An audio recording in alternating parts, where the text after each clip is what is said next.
မျိုးသမီးလေးဟာမျက်နှာကိုလူတစ်ယောက်ကရိုက်လိုက်တော့တုံ့လှုပ်သွားတယ်သူမရဲ့ကွယ်လွန်သွားတဲ့မိဘတွေရဲ့နောက်ဆုံးစာတွေကိုဆုတ်ဖြဲလိုက်တဲ့အခါပိုလို့တောင်တုံ့လှုပ်သွားတယ်လုံးဝစိတ်ထိခိုက်သွားပြီးတော့သူ့ဘဝထဲကနေထာဝရပျောက်ကွယ်သွားဖို့ဆုံးဖြတ်ချက်ချလိုက်တယ်သူမကသူ့ရဲ့မွေးစားသမီးလေးဖြစ်ခဲ့တာနှစ်တွေများကြီးကြာခဲ့ပြီးသူမရဲ့မိဘတွေကမစ်ရှင်တစ်ခုမှာဝမ်းနည်းစရာကောင်းလောက်အောင်တေဆုံးသွားတဲ့အချိန်တုန်းကအဲ့ဒီလူကသူမကိုခေါ်ယူခဲ့တဲ့အချိန်တွေကြာလာတော့သူမဟာသူ့ကိုအယမ်းခင်တွေလာပြီးနောက်ဆုံးမှာချစ်မိသွားတယ်သူမရဲ့18နှစ်မြောက်မွေးနေ့မှာသူမဟာတတိတွေဆူဆီးပြီးသူမရဲ့ခံစားချက်တွေကိုဝန်ခံခဲ့တယ်မျှော်လင့်ထားတဲ့အတိုင်းပဲအဲ့ဒီလူကသူမကိုညှင်းပယ်ခဲ့တယ်ဒါပေမဲ့သူမကစိတ်မပြတ်ခဲ့ဘူးသူမကသူ့ရဲ့စိတ်နေသဘောထားကိုနားလည်ပြီးဒီလိုတုတ်ပြန်လိမ့်မယ်ဆိုတာကိုသိထားတယ်ဒါပေမဲ့သူမကလက်မလျှော့ဘူးသူမရဲ့မွေးနေ့တိုင်းမှာသူမကသူ့ရဲ့နှလုံးသားကိုရယူနိုင်ဖို့မျှော်လင့်ပြီးထပ်ပြီးဝန်ခံတဲ့နှစ်တိုင်းသူကသူမကိုညှင်းတယ်အဲ့ဒီနောက်9နှစ်ကြာမှအဲ့ဒီလူကသူမကိုမျှော်လင့်ချက်အလင်းပြောင်းလေးပေးခဲ့တယ်သူမကပါရကူပွဲကိုရယူနိုင်မယ်ဆိုရင်မင်းရဲ့တောင်းဆိုချက်ကိုငါစဉ်းစားပေးမယ်လို့သူကပြောခဲ့တယ်အဲ့ဒီစကားတခုကသူမရဲ့ကဘာကိုလင်းထိန်စေခဲ့တယ်ဆုံးဖြတ်ချက်တွေနဲ့ပြီးနေပြီးသူမဟာသူမရဲ့လေးလာမှုတွေထဲမှာနှစ်မြုပ်ခဲ့တယ်တစ်နှစ်ကြာမှသူမဟာဂုံယူဝင်းကြွားစွာနဲ့ပါရကူပွဲကိုရရှိခဲ့တယ်သူမရဲ့အိမ်မက်တွေကနောက်ဆုံးမှာအမှန်တကယ်ဖြစ်လာတော့မယ်လို့ယုံကြည်ပြီးသူမဟာဆွဲဆောင်မှုရှိတဲ့ညဝတ်အင်ဂျီကိုဝတ်ဆင်ပြီးသူ့ကိုအံ့အားသင့်စေဖို့အသင့်ဖြစ်နေခဲ့တယ်ဒါပေမဲ့သူအိမ်ပြန်လာတဲ့အခါသူတယောက်တည်းမဟုတ်ဘူးသူကတခြားမျိုးသမီးတယောက်ကိုခေါ်လာတယ်ပြီးတော့သူမကိုသူ့ရဲ့စစ်ဆက်ထားသူလို့ပေါ်ပေါ်ပါပါမိတ်ဆက်ပေးခဲ့တယ်အဲ့ဒီမှာမျိုးသမီးလေးဟာတုံ့လှုပ်ချောက်ချစွာနဲ့ရက်နေတယ်ထိတ်လန့်တကြားဖြစ်နေတယ်သူမကသူ့ရဲ့ကတိကိုတတိယစေခြင်းနဲ့ပုံနဲ့သူမရဲ့ပွဲလက်မှတ်ကိုထုတ်ယူလိုက်တယ်ဒါပေမဲ့သူကသူမကိုအေးဆက်စွာပိတ်ပင်တားဆီးခဲ့တယ်သူမမသိခဲ့တာကစစ်ဆက်ထားသူလို့ခေါ်တဲ့အရာဟာသူမကိုလက်လျှော့အောင်အတင်းကျပ်တွန်းအားပေးတဲ့နေလန်းကိုဖုံးကွယ်ထားဖို့ပဲဖြစ်တယ်စိတ်ထိခိုက်ကြေကွဲသွားပြီးသူမကနောက်နေ့မနက်မှာပြောင်းရွှေ့သွားပြီးကျောင်းဝင်းထဲမှာပြန်နေခဲ့တယ်ရက်နေငယ်ကြာမှအဲ့ဒီလူကသူမကိုဖုံးခေါ်တဲ့အခါသူမကိုလွမ်းလို့များဖုံးခေါ်တာလားလို့တွေးခဲ့တယ်ဒါပေမဲ့အမှန်တော့သူမကိုမျက်စိစုံမိတ်ချင်းတွေးဖို့သူ့ရဲ့စစ်ဆက်ထားသူကစီစဉ်ခြင်းလို့ပဲဖြစ်တယ်တွန်းဆု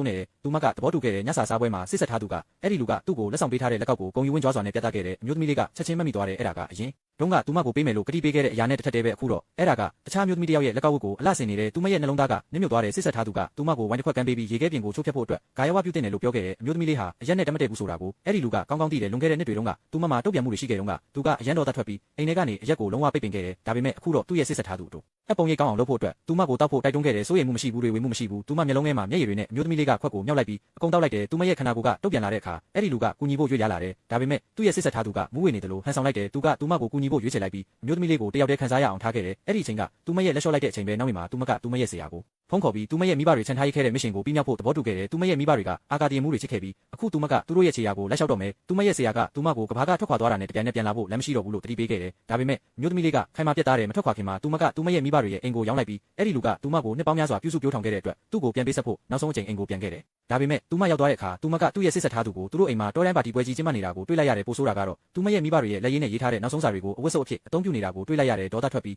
းအမျိုးသမီးလေးကသူတို့ကိုအော်ဟစ်ပြောဆိုခဲ့တယ်စစ်ဆက်ထားသူကအဲ့ဒီလူပြန်လာတာကိုကြားတော့သူမကိုတွန်းလိုက်လို့ဆွဆွဲပြီးလဲကျသွားတယ်လို့ဟန်ဆောင်ခဲ့တယ်ဘာဖြစ်ခဲ့လဲဆိုတာမေးတော့မမေးပဲအဲ့ဒီလူကအမျိုးသမီးလေးရဲ့မျက်နှာကိုရိုက်လိုက်တယ်သူမကိုတောင်းပန်ဖို့အမိန့်ပေးလိုက်တယ်တုံရီနေပြီးသူမကရှင်းပြဖို့စူးစမ်းခဲ့တယ်သူတို့ကသူမရဲ့မိဘတွေရဲ့စာတွေကိုဘာလုပ်ခဲ့လဲဆိုတာကိုပြောပြဖို့စူးစမ်းခဲ့တယ်ဒါပေမဲ့သူကဂယုမဆိုင်ဘူးသူမရှိမှတင်စာတွေကိုဆုတ်ဖြတ်ပြလိုက်တယ်အဲ့ဒါကနောက်ဆုံးကောက်ရွယ်ရဲ့မျက်ရည်တွေကိုအန်ကျိတ်ပြီးသူမကတောင်းပန်လိုက်ပြီးနောက်သူမရဲ့ခီးဆောင်အိမ်နဲ့အိမ်ကနေထွက်သွားခဲ့တယ်ပေးဆက်ငွေဖြစ်စားပွဲပေါ်မှာငွေထုတ်တစ်ထုပ်ကိုချန်ထားခဲ့တယ်နောက်ဝိမနက်မှာနောင်တတွေစတင်ဝင်လာတယ်သူကစာတွေကိုပြန်ဆက်ဖို့စူးစမ်းခဲ့တယ်အဲ့ဒီအချိန်မှာသူ့ရဲ့လက်ထောက်ကသူ့ကိုလာမဲ့အာကာသမစ်ရှင်အတွက်နောက်ဆုံးဖွဲ့သားစရင်ကိုပေးလိုက်တယ်သူမရဲ့နမိကိုမြင်လိုက်တဲ့အခါသူ့ရဲ့လက်တွေတောင်းတင်းသွားတယ်သူမရဲ့ဝန်ခံချက်တွေကနှစ်တွေကြာလာတာနဲ့အမျှတစ်ဖြက်ဖြက်ပေါ်လာပြီးသူမရဲ့မွေးနေ့တွေသူဆိုးရွားစွာပြုမှုခဲ့တဲ့အချိန်တွေသူမကိုအမှန်တကယ်မမြင်ခဲ့တဲ့အခိုက်အတန့်တွေအားလုံးပြန်ပေါ်လာတယ်အဲ့ဒါတွေအားလုံးပြန်ဝင်လာခဲ့တယ်ပထမဆုံးချိန်ဖြစ်သူဟာကြီးမားတဲ့နောင်တတွေနဲ့ဝမ်းနေပူဆွေးခဲ့တယ်